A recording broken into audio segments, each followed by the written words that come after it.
Les 5 lois de la richesse. Bonjour, je suis Sébastien Knight, le marketeur français, et chaque lundi, je partage avec vous les lectures de l'entrepreneur libre, c'est-à-dire une pépite issue de l'un des 500 meilleurs livres que j'ai lus au cours des 10 dernières années.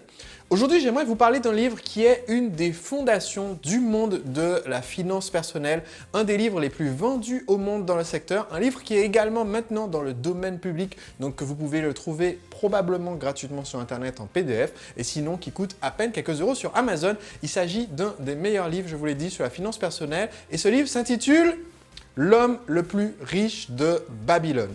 C'est un livre de George Clason.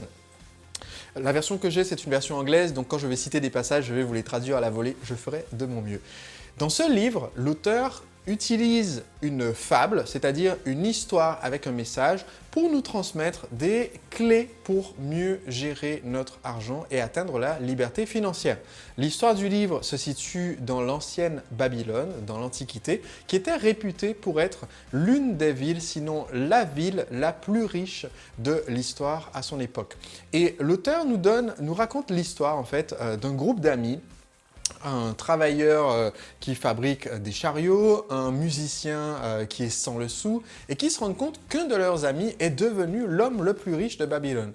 Et ils vont voir leur ancien ami, en utilisant cette chance qu'ils ont de connaître quelqu'un comme ça de leur passé, pour lui poser la question, comment as-tu fait pour devenir aussi riche? Et en fait, ce que raconte l'histoire, c'est nous permettre de comprendre l'histoire de cet homme qui est devenu le plus riche et en tirer les principes qui aident à devenir riche soi-même. C'est un des premiers livres que j'ai lu quand j'ai commencé à m'intéresser à la question de « Ok, c'est bien de gagner de l'argent, mais comment faire pour le garder et comment faire pour le faire fructifier ?» Et dans le livre, l'auteur nous partage notamment ce qu'il appelle The 5 Laws of Gold, ce serait mot à mot les 5 lois de l'or. J'ai choisi de traduire par les 5 lois de la richesse. Et j'aimerais les partager avec vous aujourd'hui parce que quand on est entrepreneur, c'est important de développer notre activité, d'avoir un marketing efficace, comme je partage souvent via mes vidéos avec les conseils pour vous aider à mieux vendre vos produits et services. Ensuite, c'est important que quand vous faites toutes ces ventes, vous ayez une marge positive parce que sinon, c'est dommage de doubler vos ventes si à chaque vente vous perdez de l'argent. Donc, que vous ayez une marge positive pour générer du bénéfice. Ensuite, avec ce bénéfice, pouvoir vous payer. Tout ça, c'est important. Mais ce qui est encore plus important, c'est que petit à petit, vous puissiez atteindre la liberté financière grâce à ce que vous rapporte votre entreprise. Donc, loi numéro 1 de la richesse. La loi numéro 1 de la richesse, c'est la règle des 10%. Et l'auteur l'énonce de la façon suivante, il dit l'or, c'est-à-dire la richesse vient avec plaisir et en quantité toujours plus grande à tout homme qui garde au moins 10%, c'est-à-dire 1/10 de ce qu'il gagne pour se créer un patrimoine pour son futur et sa famille. Et j'appelle ça la règle des 10%. Elle est très simple, elle consiste à dire que parmi l'argent que vous recevez chaque mois ou chaque semaine, si vous êtes Canadien, que vous aimez vous payer hebdomadairement, parmi l'argent que vous recevez de la part de votre entreprise, eh bien, un pourcentage fixe devrait être automatiquement utilisé pour vous créer un patrimoine. Ça veut dire qu'on ne le met pas simplement dans un petit livret A ou un LDD en se disant « bon, ça sert à avoir un petit coussin financier qu'on va pouvoir utiliser si jamais la voiture tombe en panne ou on veut acheter une nouvelle télé ». Pas du tout. Il s'agit de se dire « cet argent-là, c'est spécifiquement pour ma liberté financière, ce n'est pas pour le dépenser plus tard ». Donc cette loi dit qu'il faut au moins mettre 10% de votre argent de côté. Et peut-être qu'aujourd'hui, si votre entreprise vous rapporte peu, vous permet à peine de vivre, vous vous dites mais 10% c'est peut-être énorme. Peut-être que si vous ne mettez pas aujourd'hui régulièrement de l'argent de côté, ça peut sembler difficile. Et pourtant, ce que j'ai constaté, parce que quand je démarrais mon activité, je démarrais de zéro, c'était en 2006-2007. Et ce que j'ai constaté, c'est qu'en prenant l'habitude de mettre de l'argent de côté dès le départ, eh bien, bizarrement, mon style de vie s'adaptait à la somme qui restait, c'est-à-dire aux 90% restants. Et progressivement, au fil du temps, j'ai fait récemment une évaluation de 2011, date où ma femme et moi avons commencé, on n'était même pas encore mariés, ma compagne et moi à l'époque avons commencé à mettre nos finances en commun. En 2011 à 2018, eh bien, notre style de vie, nos dépenses n'ont augmenté que de 13%. alors que mon revenu a été multiplié par 3. Ce qui fait que ce chiffre de 10% que je mettais de côté a augmenté considérablement. Et à l'heure où je fais cette vidéo, il est de l'ordre de 55%. Je compte l'année prochaine tenter de le faire passer à 75%, c'est-à-dire que je vis en dessous de mes moyens. Et cette règle numéro 1 qui fait que vous vivez en dessous de vos moyens, c'est ce qui vous permet de constituer un capital que vous allez pouvoir investir. Et cela constitue la règle numéro 2. La règle numéro 2, c'est faire travailler votre argent. L'auteur l'énonce de la façon suivante. L'argent travaille diligemment et avec plaisir pour le propriétaire sage qui lui cherche un emploi rentable, donc qui cherche à donner un emploi à son argent et il se multiplie ainsi comme les troupeaux dans les champs. Autrement dit, cette somme que vous avez mise de côté avec la première règle, cette règle des 10%, en prenant 10% de votre salaire ou 10% des dividendes que rapporte votre entreprise et en les mettant de côté, on ne se contente pas de les mettre de côté sur un compte bancaire et de laisser cet argent perdre de la valeur. Je rappelle que nous avons un système monétaire qui a de l'inflation et que l'inflation, ça vous coûte 1,3% en moyenne de votre argent tous les ans. Donc, si vous aviez 100 000 euros, l'année prochaine, ces 100 000 euros ont un pouvoir d'achat qui est réduit à 98,7 000 euros. Donc, comment est-ce qu'on fait pour éviter de se faire bouffer par l'inflation? Eh bien, on investit notre argent pour qu'il rapporte davantage que l'inflation et c'est hyper important que donc cet argent ne reste pas dans un livret A, un LDD ou même un PEL, mais que vous l'utilisiez pour qu'il vous rapporte. Et ça nous amène donc à la règle numéro 3.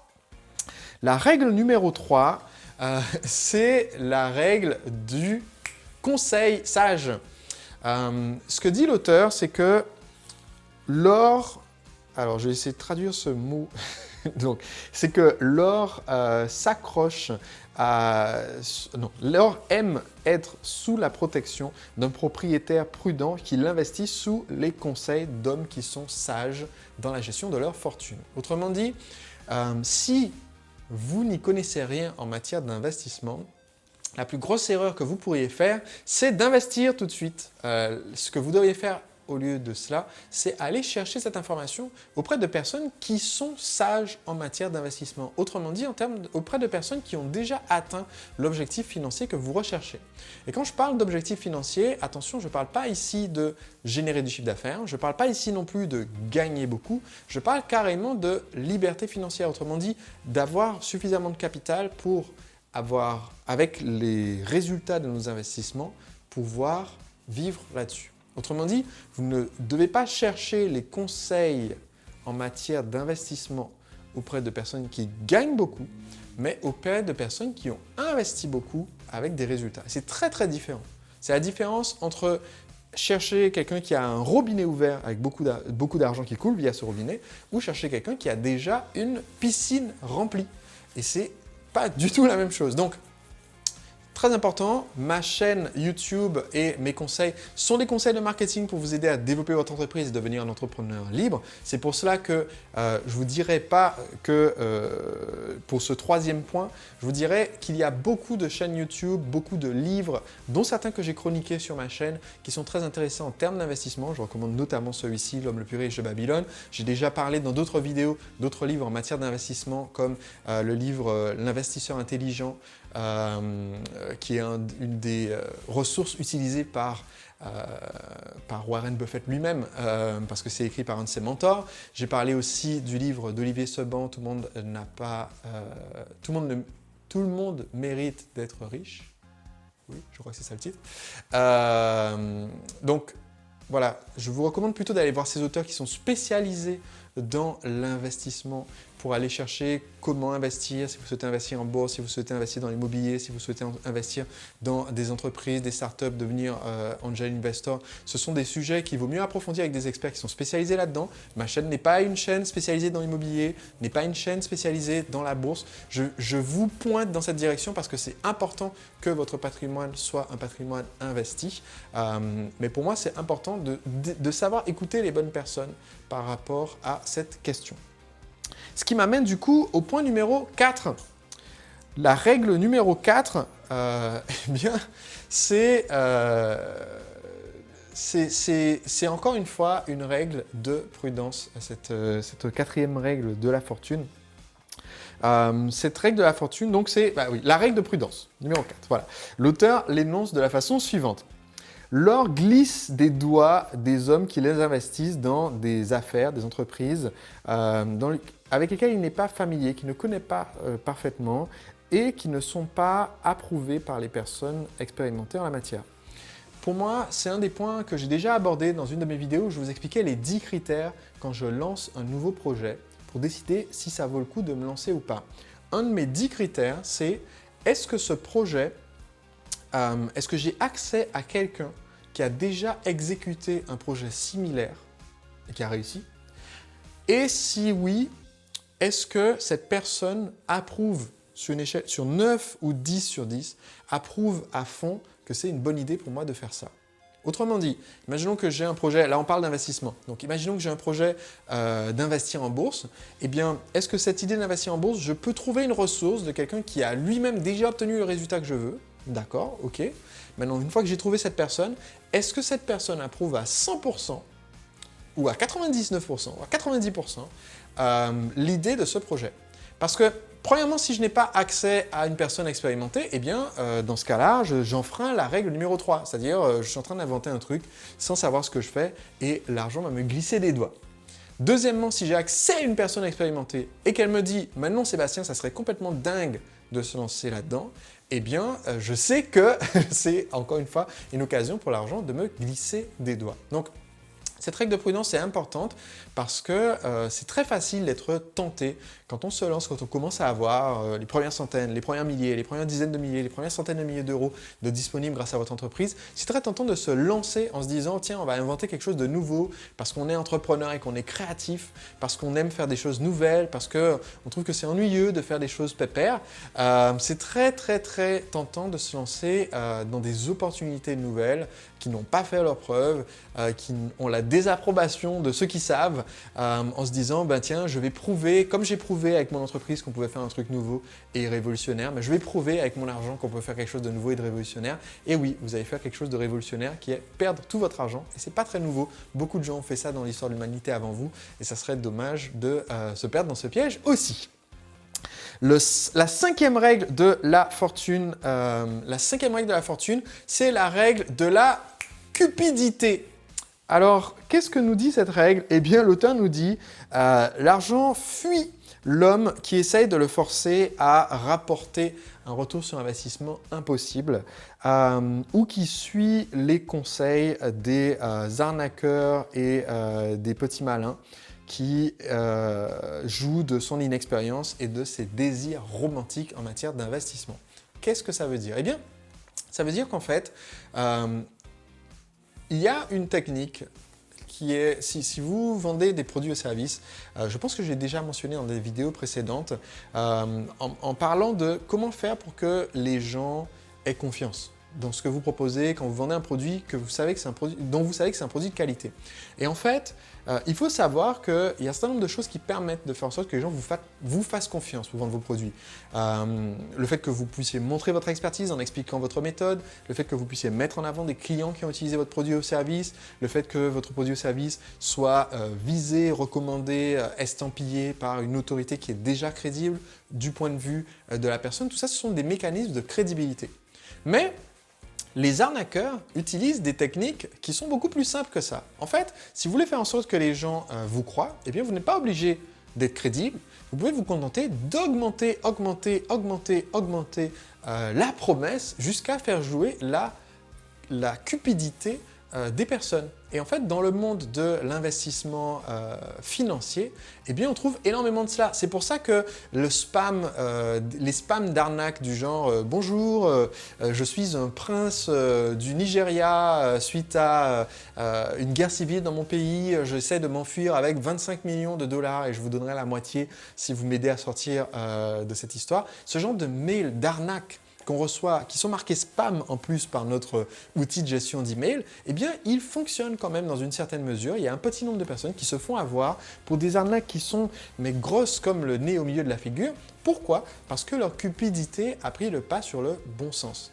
Et quand on cherche à investir, à partir du moment où vous commencez à chercher un petit peu sur Internet, à tomber sur les sites d'investissement et que vous avez Google, Facebook et tous les autres sites de remarketing qui vous ont labellisé en disant « Tiens, la personne qui utilise cet ordinateur est intéressée par l'investissement financier, on devrait lui afficher des pubs à ce sujet », eh bien, vous allez trouver énormément de publicités qui, si on investigue pendant quelques minutes à peine, on voit très bien qu'il n'y a aucune crédibilité dans les annonces qui sont faites, mais qui jouent sur la cupidité pour promettre des rendements de 30%, 40%, 50%, 100% sur votre capital et qui font que, surtout quand on est débutant et qu'on a un petit capital, eh bien on est souvent alléché par l'idée de faire des retours sur investissement explosif parce qu'on se dit je suis entre guillemets handicapé avec mon petit capital de 1000 euros, donc il me faut vraiment un retour sur investissement de 10 000% si je veux un jour y arriver, et c'est comme ça qu'on perd toute sa mise. Donc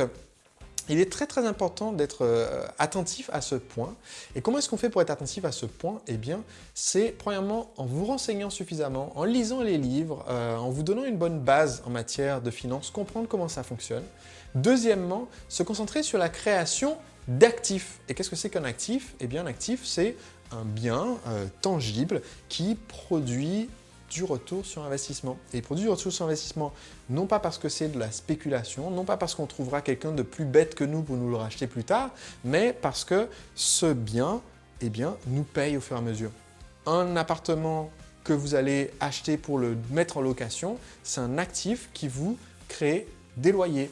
Une action qui vous paye des dividendes, c'est un actif qui vous rapporte. Une part d'entreprise, cette entreprise vous paye, c'est un actif qui vous rapporte. Et donc, si vous apprenez au moins dans un de ces secteurs possibles à faire un investissement qui rapporte au fur et à mesure, eh bien là, vous savez que même si le retour sur investissement est un retour raisonnable, 4%, 5%, 8%, 10%. Quand on commence à aller au-dessus de 10%, il faut commencer à se méfier. Quand on commence à aller à 20%, il faut clairement se méfier. Mais plus le chiffre augmente, plus la crédibilité chute pour cet investissement.